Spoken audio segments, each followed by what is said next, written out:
तो आज हम 2026 के केंद्रीय बजट की गहराइयों में उतरने वाले हैं। हमारे पास वित्त मंत्री निर्मला सीतारमण के भाषण की पूरी रिपोर्ट है और इसकी शुरुआत ही एक दिलचस्प फैक्ट से हुई। आजाद भारत के इतिहास में पहली बार बजट रविवार को पेश किया गया। बिल्कुल, और शायद इसीलिए इस बार सबकी नजरें इस पर कुछ ज्यादा ही थीं।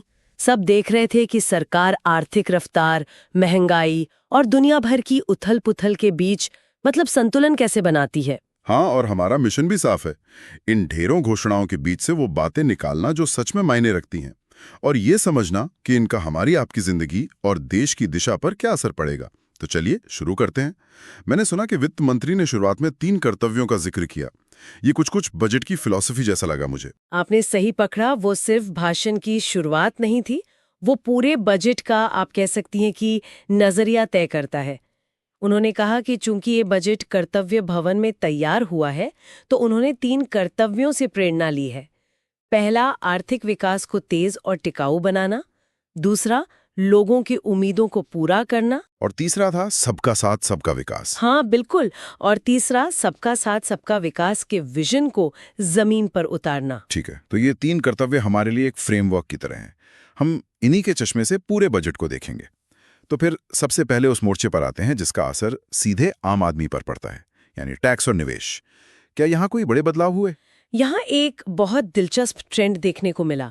सरकार ने टैक्स स्लैब में कोई छेड़छाड़ नहीं की, जिससे शायद कुछ लोग थोड़े निराश हुए होंगे। हाँ, उम्मीद तो हमेशा ही रहती है। लेकिन उनका पूरा जोर प्रक्रियाओं को आसान बनाने पर था, मतलब ईज ऑफ लिविंग पर। अच्छा, जैसे कि क्या कुछ ऐसा है जिससे टैक्स भरने का सिरदर्द थोड़ा कम हो? बिल्कुल, एक छोटा लेकिन बहुत काम का बदलाव है।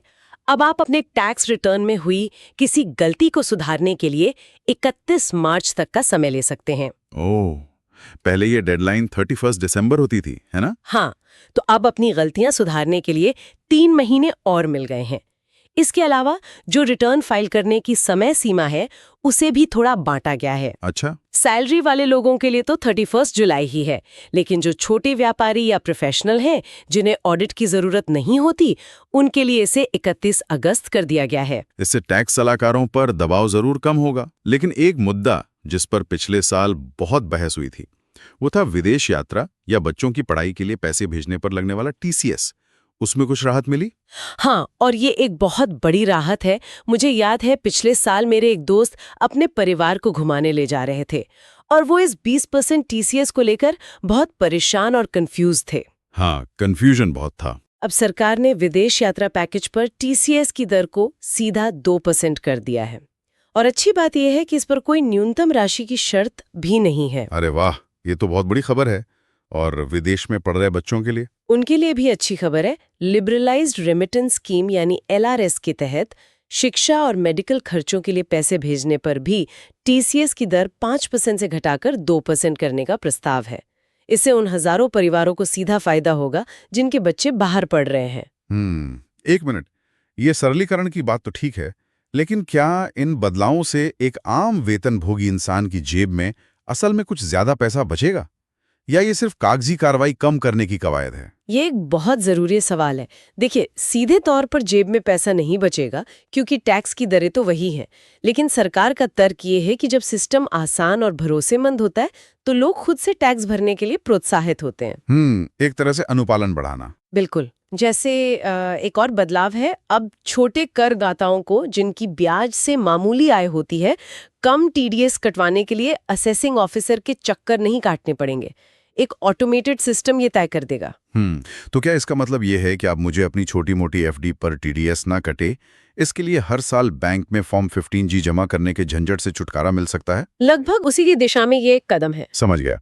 तो टैक्स के मोर्चे पर थीम है कम सिरदर्द, ज्यादा आसानी। ठीक है, तो लोगों की जिंदगी आसान बनाने की बात तो हो गई, लेकिन देश को आगे ले जाने के लिए उद्योगों का पहिया घूमना भी जरूरी है। मेक इन इंडिया और आत्मनिर्भरता को लेकर क्या बड़ी तस्वीर दिख रही है? यहाँ बजट बहुत महत्वाकांक्षी और कह सकते हैं कि रणनीतिक हो जाता है। 2 शब्दों पर सबसे ज्यादा जोर है, सेमीकंडक्टर और रेयर अर्थ मिनरल्स। अच्छा, सरकार इंडिया सेमीकंडक्टर मिशन 2.0 शुरू करेगी, जो दिखाता है कि ये एक लॉन्ग टर्म प्लान है। सेमीकंडक्टर तो समझ आता है, वो हर इलेक्ट्रॉनिक चीज की जान है। हाँ। लेकिन ये रेयर अर्थ कॉरिडोर क्या है? ये सुनने में बहुत फ्यूचरिस्टिक लगता है। ये सिर्फ फ्यूचरिस्टिक नहीं बल्कि भारत की सुरक्षा और आत्मनिर्भरता के लिए बेहद जरूरी कदम है। आप समझिए, आज दुनिया के लगभग 90% रेयर अर्थ मिनरल्स, जो आपके फोन से लेकर लड़ाकू विमान तक हर हाईटेक चीज में लगते हैं, वो चीन से प्रोसेस होके आते हैं। बिल्कुल। मतलब हमारी हर आधुनिक चीज की नब्ज कहीं ना कहीं चीन के हाथ में है। उड़ीसा, केरल, आंध्र प्रदेश और तमिलनाडु में ये रेयर अर्थ कॉरिडोर स्थापित करना उस निर्भरता को सीधे तौर पर तोड़ने की एक कोशिश है। अच्छा, तो ये सिर्फ एक औद्योगिक नीति नहीं बल्कि एक भू राजनीतिक यानी जियोपॉलिटिकल चाल भी है। और बायोफार्मा सेक्टर का क्या?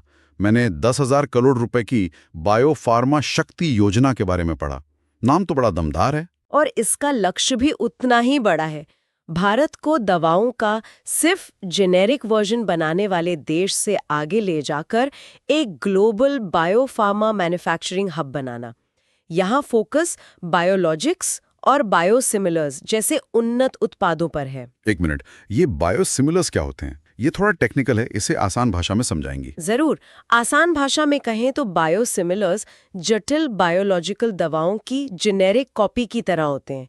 ये दवाएं कैंसर, गठिया और डायबिटीज जैसी बीमारियों के इलाज में इस्तेमाल होती हैं और बेहद महंगी होती हैं। अगर भारत इन्हें बनाने में महारत हासिल कर लेता है तो ये इन बीमारियों के इलाज को बहुत सस्ता बना सकता है। 10,000 करोड़ रुपए सुनने में तो बहुत लगते हैं, लेकिन क्या ये रकम भारत को सच में एक ग्लोबल हब बनाने के लिए काफी है? इस फील्ड में तो रिसर्च और डेवलपमेंट में ही अरबों डॉलर लग जाते हैं। आपका सवाल जायज है। ये 10,000 करोड़ शायद एक शुरुआती धक्का देने के लिए है। असली मकसद है एक ऐसा इकोसिस्टम बनाना जहां प्राइवेट कंपनियां और रिसर्च संस्थान निवेश करने के लिए आकर्षित हों। सरकार का काम माहौल बनाना है और बाकी का काम इंडस्ट्री को करना होगा। बिल्कुल। और ऐसा नहीं है कि सिर्फ हाईटेक पर ही ध्यान है।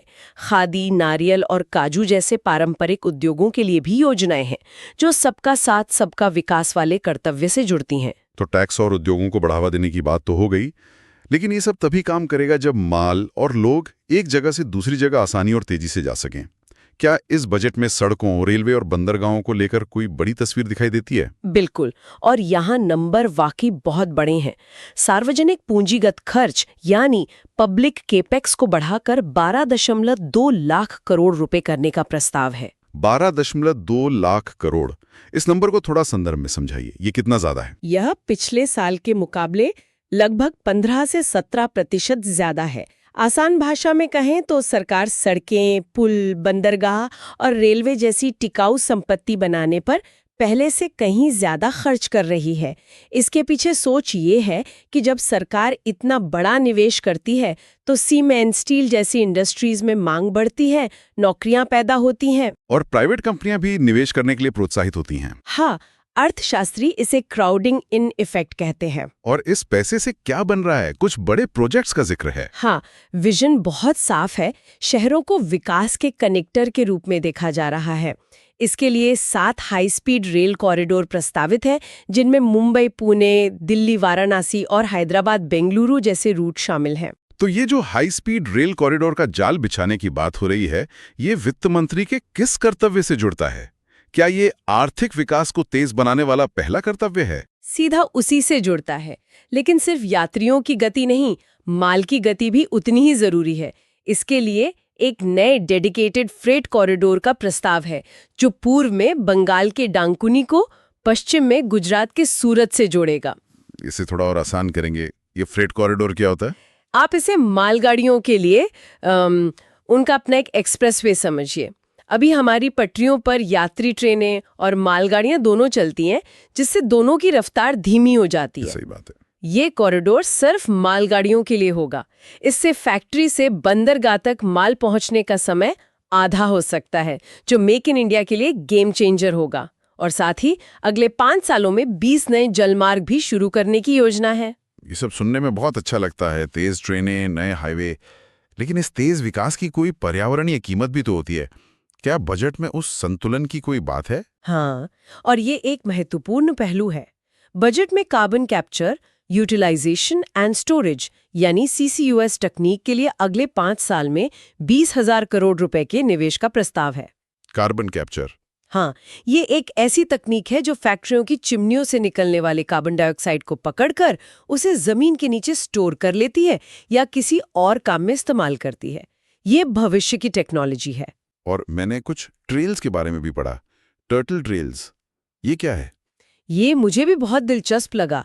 ये दिखाता है कि विकास की सोच अब सिर्फ कंक्रीट के जंगल बनाने तक सीमित नहीं है। हिमाचल, उत्तराखंड जैसे राज्यों में पर्यावरण के अनुकूल पर्वतीय ट्रेल्स बनाए जाएंगे और उड़ीसा, कर्नाटक, केरला के उन समुद्री तटों पर टर्टल ट्रेल्स विकसित किए जाएंगे जहां कछुए अंडे देने आते हैं। वाह, ये तो पर्यटन को सीधे तौर पर प्रकृति और वन्यजीव संरक्षण से जुड़ने की खूबसूरत पहल है। बिल्कुल। चलिए, तो हमने फैक्ट्रियां लगा दी, सड़कें बना दी, लेकिन इन सबको चलाने के लिए हमें हुनरमंद लोग भी तो चाहिए। मानव पूंजी यानी शिक्षा, कौशल और खेल, इस पर बजट क्या कहता है? इस मोर्चे पर बजट भविष्य की जरूरतों को ध्यान में रखकर बनाया गया लगता है। उच्च शिक्षा में निवेश की बात तो है ही, लेकिन एक बहुत जमीनी ऐलान है, देश के हर जिले में एक गर्ल्स हॉस्टल बनाना। ये एक बड़ा कदम हो सकता है। हाँ, ये लड़कियों की शिक्षा, खासकर छोटे शहरों की लड़कियों के लिए पहुंच और सुरक्षा दोनों को बेहतर बनाने में बहुत मदद करेगा। और भविष्य की नौकरियों के लिए युवाओं को तैयार करने के बारे में क्या? यहाँ एक बहुत दूरदर्शी कदम उठाया गया है। बजट में एनिमेशन, विजुअल इफेक्ट्स, गेमिंग और कॉमिक्स यानी AVGC सेक्टर पर खास ध्यान दिया गया है। एक अनुमान है कि 2030 तक इस सेक्टर में 20 लाख ट्रेन प्रोफेशनल्स की जरूरत होगी। 20 लाख, ये तो बहुत बड़ा नंबर है। बिल्कुल। और इस मांग को पूरा करने के लिए 15,000 सेकेंडरी स्कूलों और 500 कॉलेजों में AVGC कंटेंट क्रिएटर लैब्स बनाने का प्रस्ताव है। यानी बच्चों को स्कूल के लेवल से ही इस नई इंडस्ट्री के लिए तैयार किया जाएगा। ये रट्टा मारने वाली शिक्षा से हटकर स्किल आधारित शिक्षा की ओर एक बड़ा कदम है। और एक education to employment and enterprise स्थायी समिति बनाने की भी बात है। इसका क्या काम होगा? इसका मुख्य फोकस ये सुनिश्चित करना होगा कि हमारी शिक्षा व्यवस्था ऐसी हो जो सीधे तौर पर रोजगार और उद्यमिता से जुड़े। ये समिति देखेगी कि सर्विस सेक्टर में, जहां भारत ग्लोबल लीडर बन सकता है, किन स्किल्स की जरूरत है। साथ ही ये आर्टिफिशियल इंटेलिजेंस यानी AI जैसी नई तकनीकों के असर का भी आकलन करेंगी। ये एक तरह से शिक्षा और इंडस्ट्री के बीच का पुल बनेगी। आखिर में खेलो इंडिया के अलावा और क्या है? ये सिर्फ खिलाड़ियों पर ध्यान देने जैसा है या पूरे स्पोर्ट्स इकोसिस्टम पर? इकोसिस्टम। इस बार का फोकस सिर्फ एथलीटों पर नहीं बल्कि पूरे खेल इकोसिस्टम पर है।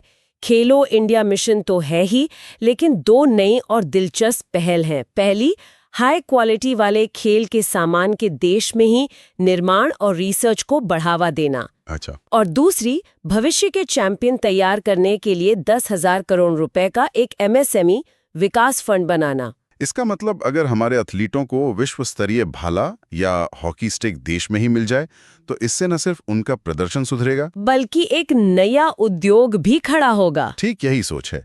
ये प्रतिभा और उद्योग दोनों को एक साथ आगे बढ़ाने की रणनीति है। बिल्कुल। तो अब अगर हमें इस पूरी चर्चा का सार निकालना हो तो मुख्य बातें क्या हैं? इस बजट की बड़ी कहानी क्या है? अगर हम इसे बड़ी तस्वीर में देखें तो ये बजट विकसित भारत के लक्ष्य की नींव रखता हुआ दिखता है। इसके आप कह सकती हैं 4 मुख्य स्तंभ हैं। बताइए। पहला, व्यक्तियों और छोटे व्यवसायों के लिए प्रक्रियाओं को सरल बनाकर ईज ऑफ लिविंग बढ़ाना। दूसरा, सेमीकंडक्टर और बायोफार्मा जैसे रणनीतिक उद्योगों में आत्मनिर्भरता हासिल कर भारत को वैश्विक सप्लाई चेन का एक अहम हिस्सा बनाना। तीसरा, हाई स्पीड रेल और फ्रेट कॉरिडोर जैसे भविष्य के लिए बड़े पैमाने पर बुनियादी ढांचा तैयार करना। और चौथा, जो शायद सबसे महत्वपूर्ण है, देश के युवाओं को AVGC और AI जैसे भविष्य के कौशल से लैस करना। ये एक व्यापक दृष्टिकोण है जिसमें छोटी छोटी राहतों से लेकर बड़े लॉन्ग टर्म लक्ष्यों तक सब कुछ शामिल है। सही कहा। और अगर हम इसे वित्त मंत्री के उन 3 कर्तव्यों से जोड़ें तो ये एक ऐसी अर्थव्यवस्था बनाने का प्रयास है जो न केवल तेजी से बढ़े, जो कि पहला कर्तव्य था, हाँ, बल्कि आत्मनिर्भर हो, वैश्विक झटकों को सह सके, आम लोगों की आकांक्षाओं को पूरा करे, जो दूसरा कर्तव्य था, और विकास का लाभ समाज के हर वर्ग तक पहुंचाए, यानी तीसरा कर्तव्य। बिल्कुल।